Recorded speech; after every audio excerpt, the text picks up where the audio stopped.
से लोग ऐसे होते हैं, उनको माला जपने में थोड़ी परेशानी होती है।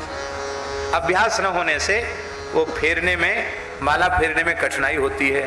पर जीवन भर कलम घिसी है तो कलम घिसने का अभ्यास बढ़िया होता है, लिखने का। वो लिखने का अभ्यास तो बचपन से ही कराया जाता है। तो इसके लिए भी हमारे महापुरुषों ने साधन बताया है, पुराणों में भी और आनंद रामायण में भी। भगवान नाम लेखन को सर्वोपरि साधन कहा है। नाम लेखन से नाम जप की अपेक्षा अधिक लाभ होता है, क्योंकि चित्त की वृत्ति एकाग्र होती है, मानसिक नाम का उच्चारण होता है, नेत्रों से नाम का दर्शन होता है, हाथ से नाम महाराज की सेवा होती है। बहुत अधिक लाभ होता है नाम लेखन से। एक गुप्ता जी थे, एक गांव क्या कस्बा जैसा था, उसके बुरा नहीं मानना है कि किसी को देखकर कहा जाए, पक्के बनिया थे। पक्का बनिया कौन? जिसका माता पिता इष्ट देव सब दुकान ही हो, ऐसे दुकानदार थे वो। सवेरे से घर में ही बड़ी दुकान थी वो। ऐसी दुकान होती नहीं जिसमें सब सौदा मिलता, गांव में ऐसी बड़ी दुकानें होती हैं, जनरल स्टोर कहते, क्या कहते, सब चीज मिलती वहां।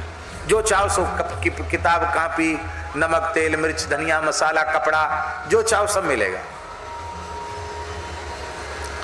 वो सवेरे से शाम तक दुकान खोलते थे, दुकान में ही भोजन करते थे। घर ही था एक तरह से, वही मने उतनी देर के लिए भी दुकान नहीं छोड़ते। उनके मित्र जाते थे अयोध्या रामनवमी के अवसर पर, तो उनको ताने मारते कि तुम दुकान पे बैठे रहोगे, कभी जीवन में किसी तीर्थ यात्रा में नहीं गए, कहीं कथा वार्ता सत्संग में भी नहीं, खाली बस उठे दुकान पर बैठ गए, क्या मतलब हुआ? अरे कम से कम कहीं कुछ जाओ, अच्छा काम करो। पीछे पड़ के वो लोग उनको अयोध्या जी ले गए जबरदस्ती अयोध्या जी ले गए गुप्ता जी को। और वहां जब ले गए तो जबरदस्ती एक जगह दीक्षा भी दिलवा दी उनको। उनकी बिल्कुल भावना नहीं थी, जबरदस्ती उनको कंठी डलवा दी, तो वैष्णव बना दिया, दीक्षा दिलवा दी उनको। और गुरुजी ने नियम बताया, बोले इतना माला जप करना, इतना रोज तिलक लगाना, रोज जप करना, एकादशी व्रत करना। उन्होंने साफ बने कर दिया, बोले न तो हम तिलक लगाएंगे, न हम एकादशी करेंगे, न हम जप करेंगे। तो बोले दीक्षा क्यों ली? बोले हम नहीं जानते, इन लोगों ने जबरदस्ती दिलवाई तो हमने ले ली, हम भी बैठे थे हमने भी ले ली। बोले तुमको पाप लगेगा? बोले पाप लगे चाहे पुण्य लगे आप जानो, हम नहीं जानते पाप पुण्य, हम नहीं कर पाएंगे महाराज, और कोई साधन बताओ, हम तो दुकान पर बैठते हैं। महात्मा जिन्होंने दीक्षा दी थी वो भी लोगों से नाराज हुए कि ऐसे आदमी को तुमने क्यों बिठाया दीक्षा में। हम तो सोचा कि चलो कोई बात नहीं, ये भी बात रहे, दे दिया। तो बोले माला तो फेरनी पड़ेगी, तुम एक माला तो कम से कम फेरा करो। बोले हमने जानते नहीं माला फेरना कैसे फेरे। तो महात्मा जी ने, गुरु जी ने, सच्ची घटना सुना रहे हैं आपको। गुरु जी ने कहा कि तुम दुकान में लिखते तो हो, हिसाब किताब में लिखते हैं, तो ऐसा करो एक पेज पहले राम राम लिख लिया करो, तब दुकान का काम शुरू किया करो। और फिर बीच में ग्राहक ना आवे तो फिर कुछ राम राम लिख लिया करो। बोले हाँ ये काम तो हम कर देंगे शुरू, बिल्कुल हम एक पेज पहले राम राम लिखेंगे, उसके बाद हम दुकान का काम करेंगे, ये काम। बोले हम तो थोड़ा पहले बैठ जाएंगे, कोई बात नहीं, जब लोग आते उसके पहले बैठ जाएंगे। महाराज जी वो लिखने लग गए, ऐसी रुचि उनकी जगी कि अब खाली समय में वो सोचें काहे को फालतू बैठे तो राम राम लिखें। और वो राम नाम लिखते लिखते ऐसी स्थिति हो गई कि उनकी दुकान भी छूट गई, एकादशी व्रत भी करने लगे, तिलक भी लगाने लगे, राम नाम लिखते लिखते सारी वैष्णवता उनमें आ गई और बड़ा संतोष उनको। और आप सुनकर आश्चर्य करेंगे, ऐसे पगला गए कि जब देखो तब बहुत कम खाएं, बहुत कम सोएं, राम नाम लिखें। एक बार उनके कमरे में उनके पुत्र का कुर्ता पैजामा नया सिलवाया था, वो छूट गया, रखा था जो भी हो, वो कागज उनके पास खत्म हो गया। तो उन्होंने पता नहीं क्या उनके दिमाग में आया, उस सफेद कुर्ता पैजामा पर ही राम राम लिख दिया उन्होंने, कलम को उसे डॉट पेन से, स्याही वाली जो पेन होती है ना डॉट पेन, उससे उन्होंने लिखा, लाल और हरे लाल और नीला मिला करके बढ़िया अच्छी डिजाइन बना के लिख दिया।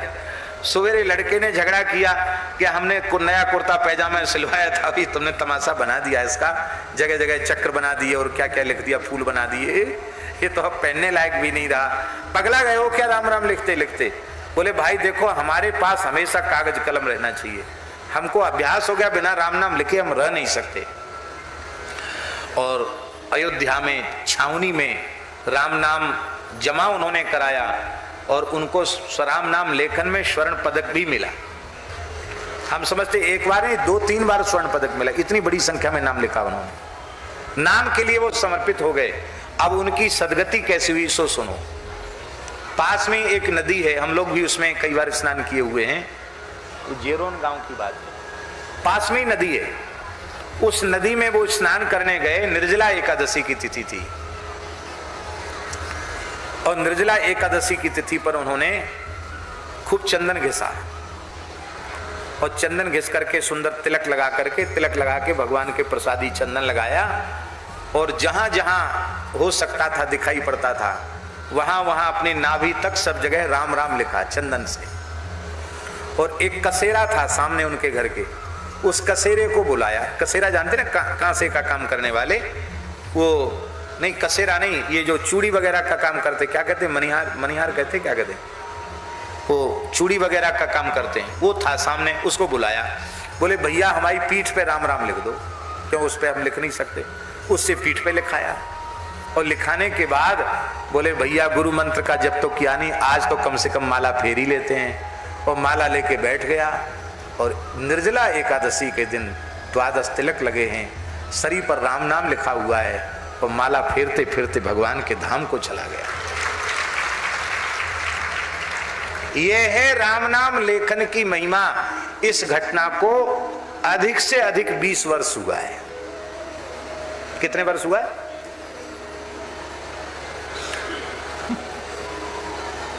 ऐसी घटनाएं गीता प्रेस में छपने योग्य घटना, ऐसी घटना। इसलिए किसी भी पद्धति से नाम से जुड़ जाओ, सत्संग से जुड़ जाओ। यही भाव भगवत कृपा से हमारे मन में था और भगवान ने गोपाल जी को प्रेरणा की। इन्होंने कहा महाराज जी मेरे मन में ऐसा, मैंने कहा मेरे मन में तो बहुत समय से भाव आ रहा है। अखंड कीर्तन तो मलुपीठ में गोरक्षा के लिए चल ही रहा है, नाम लेखन में भी लोग लगे। इस समय 3 अरब और कितना 3 अरब 24 करोड़ और 48 लाख नाम मलुपीठ में हस्तलिखित विराजमान हो गए हैं। और ये निःशुल्क पुस्तिकाएं भगवान नाम, हमने राम नाम बैंक नाम नहीं रखा, भगवान नाम बैंक नाम रखा, इसलिए कि जिसका जो इष्ट स्वरूप हो ठाकुर जी के उस नाम को उदारता पूर्वक वह लिख सके। उसमें हमने विशेषकर 3 नाम रखे हैं, सीताराम, राधा कृष्ण और गौरी शंकर। जो नाम चाहो वो आप लिख सकते हो। लोग अलग अलग नाम लिख के अलग अलग भाषाओं में प्रस्तुत भी कर रहे हैं और बड़ी बड़ी दिव्य अनुभूतियां भी प्राप्त कर रहे हैं। ये पुस्तिकाएं पहले यहाँ उसको खाटू श्याम मंदिर में मिलती थी, लेकिन वहाँ अनियमित, हाँ, खाटू श्याम मंदिर में भी ये शाखा खोली गई थी, पर वहाँ कई बार उपलब्ध नहीं हो पाता है। तो हमारे अपने ठाकुर जी के ही अनुगत हैं श्री विनोद बजाज जी, जिनका वैष्णवता वाला नाम श्री विपिन बिहारी दास जी है। ये बड़े भक्त पुरुष हैं, ठाकुर जी श्री जी की बड़ी कृपा है इनके ऊपर, वृंदावन के बड़े अनुरागी हैं।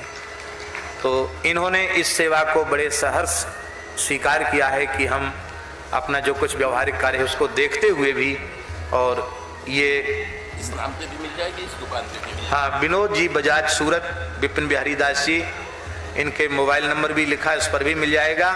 और Banwari Lal ji Mundra, Shri Indrani textiles 214 Jayalakshmi market ring road Surat, यहाँ भी मिल जाएगा। तो ये गोपाल जी की भावना है, गोपाल दास जी की, कि गौ सेवा की अलग तो जगी रही है। पहले कम से कम भारतवर्ष का प्रत्येक जिला उसमें अच्छा पवित्र भाव है और जरूर इसकी पूर्ति होगी। महाराज जी, जो लड़के चोरी करते थे, गंदी चीज पीते थे, गंदी चीज खाते थे और दुनिया के उटपटांग काम करते थे कुसंग में पड़ करके, उन लड़कों को एक सज्जन ने इसी नाम लेखन में लगाया। वे सबके सब बालक व्यसन मुक्त हो चुके हैं और सब सत्संगी हो चुके हैं केवल नाम लेखन से। श्री बिहारी बाबूजी हैं, हाँ, श्री बिहारी लाल जी टिकमानी, मुजफ्फरपुर बिहार। तमाम ऐसे जो बेचारे अशिक्षा के कारण या निर्धनता के कारण या कुसंग के कारण, जो उनको कहा हम तुमको कुछ देंगे, तुम इतने घंटे नाम लिखो, नाम लिखते लिखते उनके एक बार तो कैदियों ने हमको एक अनुभव सुनाया महाराज जी, पहली बार सुना रहा हूं। कैदियों ने अनुभव सुनाया कि हमने ये सुना कि सुरभ्यै नमः इस मंत्र का बड़ा प्रभाव है, तो हम लोगों ने सुरभ्यै नमः लिखा, तो बोले हम लोगों की प्रकृति में परिवर्तन आ गया, हम लोगों की सजा कम हो गई, और कितने लोग भगवान की कृपा से। तो लेखन की इतनी महिमा, इसलिए ये काम हम लोग जरूर करें। आज सत्संग ही हो गया, भगवत चर्चा हुई, अच्छी बात है, लेकिन एक बात हमने कल कही थी, लेकिन हम उसको कल किसी कारणवश पूरा नहीं कर सके। आज भगवत कृपा से उसे पूरा कर रहे हैं। गीता प्रेस गोरखपुर की जो कल्याण पत्रिका है, उसमें 1995 की मासिक कल्याण पत्रिका में, सन 1995 की मासिक कल्याण पत्रिका में एक गोतंत्र नामक लेख छपा है। वो पत्रिका में हमको देखने को मिला, तो ये गीता प्रेस की ही कल्याण पत्रिका से इसका फोटोस्टेट हमने कराया। यद्यपि बड़ा संक्षिप्त है, लेकिन ये इतना बढ़िया है कि खेमका जी मिलेंगे तो हम कहेंगे कि आपकी कल्याण पत्रिका के एक लेख, इस लेख को आप एक लघु पुस्तिका के रूप में प्रकाशित करें तो बहुत लाभ लोगों को मिल जाएगा। इतनी अच्छी चीज है। इसमें लिखा है, गोतंत्र प्रस्तुत गोतंत्र अनुवादक के पिता अभिनव नागार्जुन को अमरकंटक के एक सिद्ध महात्मा से प्राप्त हुआ था। ये रामदत्त जी शुक्ल इस लेख के प्रेषक हैं। रामदत्त जी शुक्ल लिख रहे हैं कि अनुवादक माने रामदत्त जी शुक्ल, इनके पिताजी अभिनव नागार्जुन को अमरकंटक के एक सिद्ध महात्मा से मूल पांडुलिपि मिली थी गोतंत्र की, और यह दुर्लभ तंत्र उनकी गुरु परंपरा से उन महात्मा को प्राप्त हुआ था। मूल तंत्र संस्कृत में है, किंतु पाठकों की सुविधा के लिए उसका भाषानुवाद उन्होंने गीता प्रेस को लिख करके भेजा। इसमें शिव पार्वती का संवाद है, 9 अध्याय हैं, और भगवत प्राप्ति के निमित्त सरल सुगम सर्वोत्तम साधन के रूप में गो सेवा, गो पूजन, गोदान के महत्व को प्रतिपादित किया गया है। गो पूजन, गोदान की विधि, गो सेवा, गो पालन की प्रक्रिया, इसकी फलश्रुति, महात्म्य, मंत्र का जप, गो गायत्री, गो कवच आदि का इसमें बड़ा सुंदर संग्रह किया गया है। तो मूल भाग संस्कृत में है, और उस संस्कृत के कुछ श्लोक भी इसमें उद्धृत किए गोतंत्र के। हम ये चाहते हैं कि 1995 की उस पत्रिका को निकाल करके और उस लेख को उन महानुभाव से भी संपर्क करके ये प्रयास करना चाहिए कि मूल जो संस्कृत की प्रति है वो भी यदि प्राप्त हो जाए, तो मूल संस्कृत की प्रति के साथ यदि ये अनुवाद छप जाए तो उसमें और अधिक उसकी महिमा बढ़ जाएगी। प्रामाणिकता तो हमारे लिए तो प्रामाणिकता है ही है, और अच्छा हो जाएगा। तो आज हम ऐसा प्रयास कर रहे हैं कि संक्षिप्त रूप से ही सही इस सत्संग सत्र में हम गोतंत्र की भी थोड़ी थोड़ी बात कह करके, 9 अध्याय हैं, छोटा सा ही प्रकरण है, उसको हम पूरा करें।